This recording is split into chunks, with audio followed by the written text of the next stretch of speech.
Opinion: the price of Trump's bullying. A retaliatory attack on the Greenback POT. US Donald Trump may have pressed the pause button on the implementation of a cataclysmic, sledgehammer tariff hike against most countries of the world except China in the name of discouraging imports and making America great again mega. However, this should not be misconstrued as him smoking the peace pipe with them.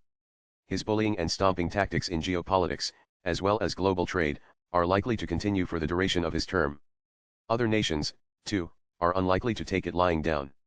The riposte may take several forms, including a potentially deadly strike against the greenback. The first such attempt to dethrone the US dollar as the world's sole international reference currency came in 1973, at the height of the first oil shock, when the Eurodollar and Petrodollar blocs joined hands to dump millions of tranches of $35 claims on the US government, each tranche demanding an ounce of gold in return. Back in 1944, hot on the heels of the Second World War, the US government had brilliantly foisted its currency on the rest of the world. It began by forming the Bretton Woods twins, the IMF and the World Bank, ostensibly to revive war-ravaged economies.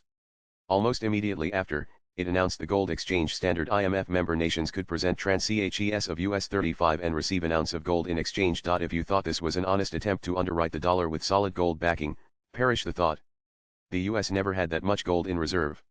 It was little more than bluff and bluster, underpinned by the blithe belief that the gold price would never breach this threshold and that if it did, the US would cross that bridge when it came to it. The time for crossing that bridge arrived in 1973, but the Nixon administration, led by the wily Secretary of State Henry Kissinger, in toes imply dropped the gold exchange standard like a hot potato.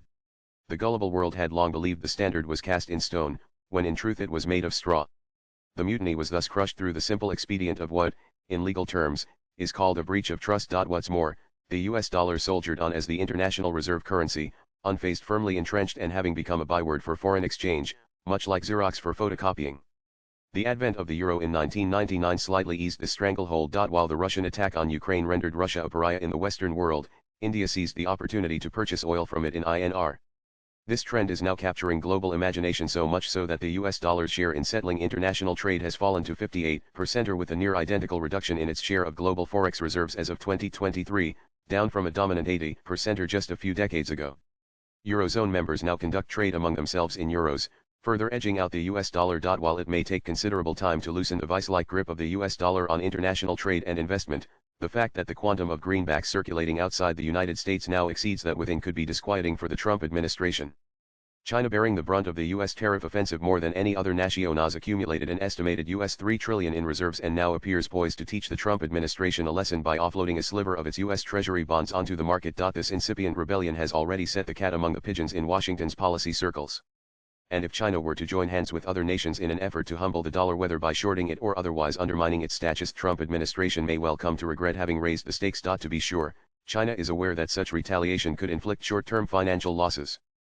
But when a nation is enraged, it often takes such losses in its stride. Swipe left for next video. Like in 1973, when the gold exchange standard was unceremoniously scrapped without so much as a raised eyebrow, the United States may, for the first time, openly regret having allowed its greenback to slosh around so freely abroad.